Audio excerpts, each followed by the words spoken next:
Obviamente, como vocês já devem suspeitar, as eleições presidenciais aqui nos Estados Unidos, elas tomam conta de qualquer conversa, qualquer diálogo em qualquer lugar da cidade. Eu que trabalho muito perto da Casa Branca, todos os bares e restaurantes ali perto no fim do dia estão sempre cheios de assessores, de deputados, de senadores, de assessores que trabalham na própria Casa Branca, mas também estrategistas que fazem parte das duas campanhas eleitorais. A cidade de Washington é uma cidade que ela respira política de uma forma óbvia e muito intensa.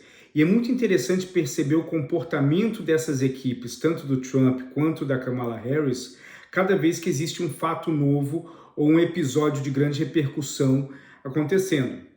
Ao longo dos últimos dias, muito se falou sobre o último debate eleitoral entre a Kamala Harris e o Donald Trump, onde, de certa forma, os dois lados eles entendem que a Kamala Harris foi melhor.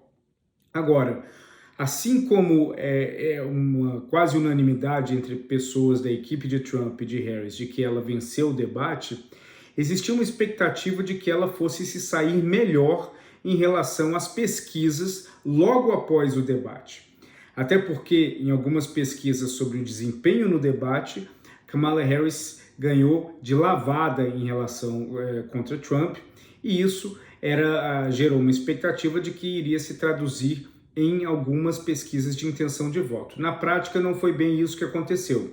Ela mostrou uma leve melhora, mas a tese de que a eleição nos Estados Unidos está extremamente calcificada, com eleitores amarrados dos dois lados e poucos eleitores se colocando ainda como independentes ou sem uma posição formada, isso faz com que essa seja a eleição mais acirrada dos últimos anos.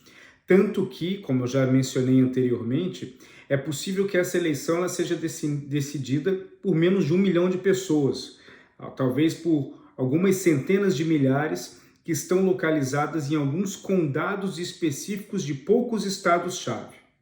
Isso faz com que as estratégias dos dois candidatos elas precisam sempre passar por um processo de reciclagem de acordo com o alvo cada vez mais específico que os dois estão buscando. Enquanto já está bem claro que uma das estratégias do Trump é gerar dúvidas o suficientes em cima da Kamala Harris para que esse eleitor que ainda não se posicionou não vote, está mais do que clara e demonstra ser uma estratégia que vem funcionando até o momento.